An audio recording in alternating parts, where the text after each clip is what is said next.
그라운드 시설을 서울에 이제 3개 지점을 운영을 하고 있는데 서천, 성수, 명동 이제 기존에 어떤 전시를 했었는지 한번 보여. 사랑과 성에 대한 얘기를 좀 자유롭게 표방한 전시고요. 일러스트와 사진과 관련된 전시였습니다. 아마 요시고 사진전은 많이 들어보셨을 것 같아요. 무민 전시를 했었고요. 과거 17년도에 이제 예술전당에서 무민을 했었는데 그 원화에 저희가 이제 미디어 아트를 합쳐서 같이 보여드렸던 전시였습니다. 유미의 세포들 이따 추후에 설명을 드릴 건데 빨강머리에 디저트로 이루어져 있다는 상상에서 출발한 전시고요. 운영하고 있는 서천, 성수, 명동 3개 관이고요.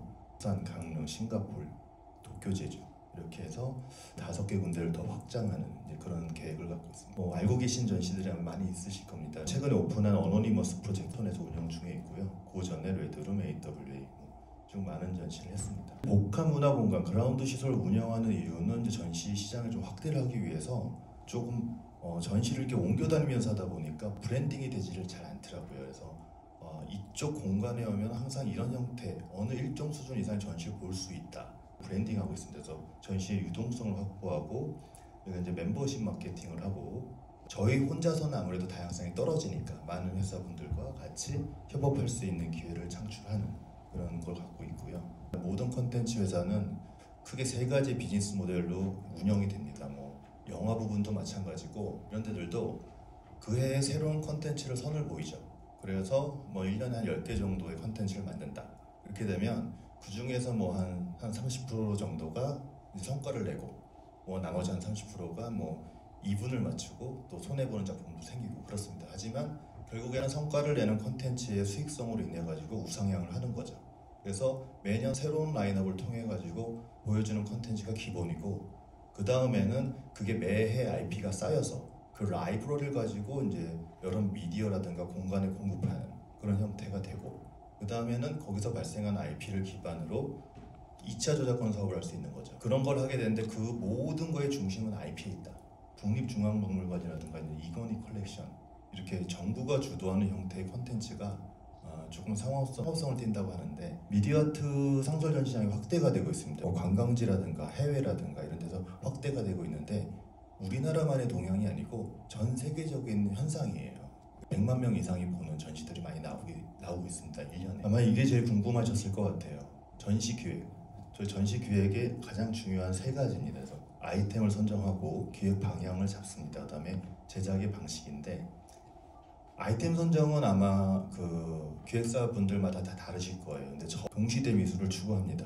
그리고 현재의 트렌드와 정서를 꼭 내포를 하고자 해요. 우리가 명화를 보여드립니다, 명작을 보여드립니다 하지만 기획 방향은 많은 아티스트 분들과 저희가 아이템을 선정한 이후에는 같이 협업을 해서 결과물을 만드는 그런 방식을 이제 선호하고 있고요. 제작의 방식은 최근 2년 동안은 그렇게 못했습니다만은 과거에는 가능한 많은 표현 방법을 다 넣으려고 노력을 했어요. 그래서 우리가 티켓을 구매하시는 분들에게 이 티켓 한 장의 가치 가지고 나는 이제 원화전을 보러 간다, 나는 디자인전을 보러 간다 하실 수 있겠지만 우리 전시를 보러 오시면 다 보실 수 있는 그래서 같은 주제를 되게 다양한 형태로 만날 수 있는 그런 방식을 추구를 합니다. 명작들이 보면 대부분 담고 있는 게 힐링이 많아요. 스토리만을 가져오지 보여드리는 건 다 현대적으로 재해석한다는 거죠. 빨강머리에 담고 있는 그 주제가 이 세상의 주인공은 당신이다라는 내용을 담고 있거든요. 근데 그 시대에 이게 꼭 필요했던 내용인 것 같아요. 저희가 얘기하고자 했던 거는 소확행이라든가 그 당시 유행하던 가심비를 담고자 이제 노력을 했습니다. 유미의 세포들 2D 이미지로 되어 있는 웹툰 또는 장표로 또는 PC상에서 보는 그런 형태의 컨텐츠를 공간화시키면 어떨까라는 생각을 했습니다. 그래서 저희의 목표는 이 전시 시장의 크기를 확대하기 위해서 웹툰의 큰 시장에 있는 이제 관람객들, 고객들을 전시 전체 영역이 확장된 효과를 좀 기대해보자라고 했던 거고 저희가 이제 팬데믹 상황에서는 좀 바꿨습니다. 그래서 저희가 사진전을 기획을 했고 하지만 이제 사진이라는 것도 사진이라는 이미지만 있는 거지 그걸 갖고 저희가 큐레이션을 하는 거죠. 어떤 형태로 보여줄 건가에 따라서 전혀 다른 전시가 됩니다. 이제 팬데믹이 지금 우리를 위로하고 여행에 대한 갈망을 대리만족할 수 있는 경험을 제공해주자. 그래서 재밌는 비화인데 처음에 저희가 컨택했던 요시고가 아니었어요. 미국에 있는 어떤 작가인데 저희는 이제 얘기하다가 이제 가는 방향성에서 맞지가 않았어요. 그래서 저희가 차선으로 요시고를 했습니다. 저희가 가는 방향성이 제일 중요하다는 거죠. 그 다음에 작가는 별을 같이 하는 작가를 저희가 같이 발굴해서 같이 같은 방향으로 가면은 다 같이 윈윈할 수 있다, 그런 생각을 합니다. 그래서 지금도 그래서 작가를 먼저 염두에 두고 찾는 전시를 하지는 않습니다. 우연히 웨스 앤더슨전, 이것도 재밌는 사례인데 그랜드 부다페스트 호텔의 감독인 거죠. 웨스 앤더슨 감독. 웨스 앤더슨 감독과 계약을 통해서 가져오는 게 아니고요. 미국의 이제 두 부부가, 한 부부죠, 한 부부인데 웨스 앤더슨 감독에 대한 아주 열렬한 팬인 거예요. 그래서 그 감독이 특징이 있거든요. 예를 들면 뭐 색감이라든가 뭐 대칭이라든가 이런 특징이 있는데 그런 어떤 특징을 담고 있는 건물들이 많이 보이는 거죠. 꼭 건물뿐만 아니라 구조물들. 그러면은 그거를 자기가 이제 하나 둘 이렇게 커뮤니티에 올리기 시작을 했습니다. 그러다 보니까 왜 이걸 이 좋은 걸 나만 올리지? 온라인에서 활성화되어 있는 이 어떤 문화의 흐름을 공간으로 가져와 보자 라는 생각을 했고, 수많은 컨텐츠가 있지만 저희가 역시 이걸 여행이라는 컨셉으로 잡아서 풀었습니다. 이거 전시가 이 전시를 보고 나면 아, 나 여행을 가고 싶다 이런 갈망이 생기거든요. 거기까지가 저의 기획. 근데 웨스 앤더슨 전을 보시면은 마치 갔다 온 듯한 느낌을 주자. 이 과정 전체를 저희가 구현한 게 웨스 앤더슨 전입니다. 전시 제작 프로세스를 한번 설명을 드리고자 하는데요. 오픈을 염두에 두고 오픈으로부터 1년 전에 뭘 하냐면 트렌드 분석, 시장 조사, 그다음에 아이템 선정. 적어도 아이템 선정이 6개월에서 1년 전에 기획이 됩니다. 계약이 이루어집니다. 그다음에 6개월 전에 키 비주얼이 나옵니다. 그리고 공간 디자인 초안이 나오고 세부 설계들이 나오죠. 정작 제작을 하는 시기는 이제 오픈하기 3개월 전부터 합니다. 저희가 1년 전부터 시작해갖고 3개월 전까지는 대부분 그러면 프리 프로덕션인 거죠. 그만큼 프리 프로덕션이 중요하다는 겁니다. 구현하는 단계에서는 얼마든지 많이 바뀌어요. 그래서 앞단이 되게 중요하다. 저희는 그렇게 생각을 합니다. 저희가 이제 모든 IP를 만들기 때문에 음악 같은 경우도 저희가 다 직접 만들고요. 그래서 두 사진전, 웨스 앤더슨이나 요시곤은 그렇게 못했습니다만은 그 전에 전시들은 OST를 만들어갖고 유통하고, 여기 계신 분들 중에서도 나도 전시 한번 만들어 보고 싶다. 그러면 나 아이템도 있고 어떤 기획 좋은 생각도 있는데 돈이 너무 많이 들어. 이 제작비를 어떻게 만들지, 어떻게 투자를 받지, 이런 거에 대해 궁금하신 분이 있을 것 같아서 그것도 밑에 한번 써봤습니다. 네, 투자를 받습니다. 투자는 프로젝트 파이낸싱, 저희는 이제 그렇게 부르는데 프로젝트 파이낸싱이라는 건 일상화된 얘기죠. 그래서 프로젝트 파이낸싱 방식으로 계약을 한다라는 거는 회사로 받는 거죠. 그래서 투자자로부터 어떤 내용에 의해서 계약을 합니다.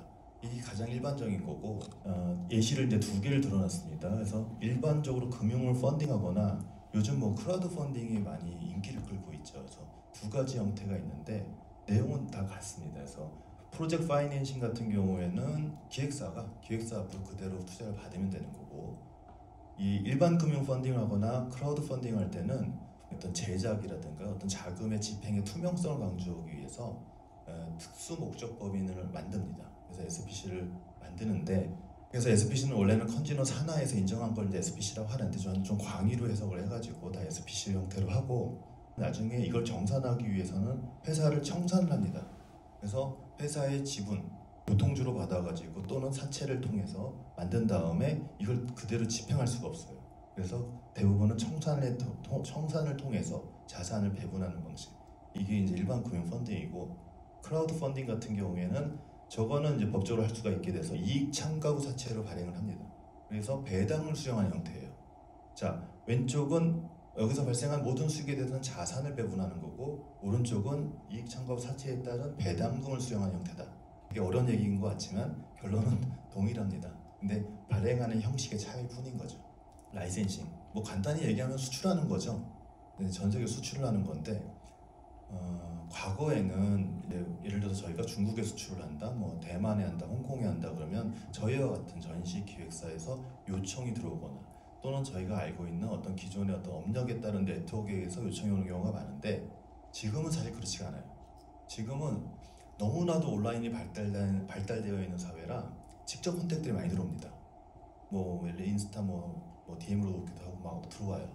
참 어떻게 보면 사업하기 좋아진 환경이죠. 그렇지만 그게 팬데믹에도 영향이 있었던 것 같아요.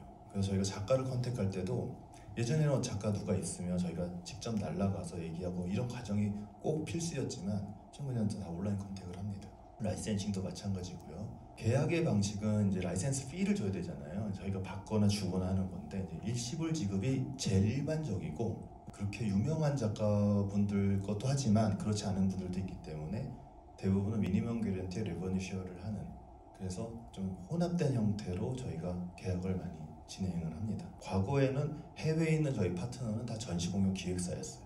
근데 지금은 공간 사업자, 엔터테인먼트, 채널, 미디어 그 범위가 되게 넓어지고 있습니다. 또 컨텐츠 하나가 좋은 걸 저희가 갖고 있는데 그 컨텐츠만 갖고서는 라이센싱이 잘 되지 않아요. 그래서 결국 이게 나라가 틀리면 정서가 다르기 때문에 이거 어떻게 마케팅하지? 그 다음에 전시에서 가장 중요한 부분이 마지막 존이라고 부르는데 상품이죠. 상품에 대한 것도 어느 정도 이제 커버리지가 있는지 이거 되게 중시하게 여깁니다. 세계 한 14개 도시를 투어를 했는데 라이센스 할 때마다 너무 어려워요. 근데 그 어려운 이유는 그런 것 같아요. 상호 업무 이해도에 대한 수준이 라이센스 성공 요소에 되게 중요합니다. 그래서 뭐 그래픽 디자이너, 공간 디자이너, 뭐 모델링, 그 다음에 좀 뭐 스토리텔러 이런 쪽에 대한 일을 얼마나 할 수 있느냐, 이게 따라서 금방 성사되기도 하고 아니면은 설치하는 그 마지막 날까지 고생을 하기도 하죠. 이런 부분이 있고, 라이센스를 저희가 하다 보면은 항상 마지막 전에 현지화를 요구합니다.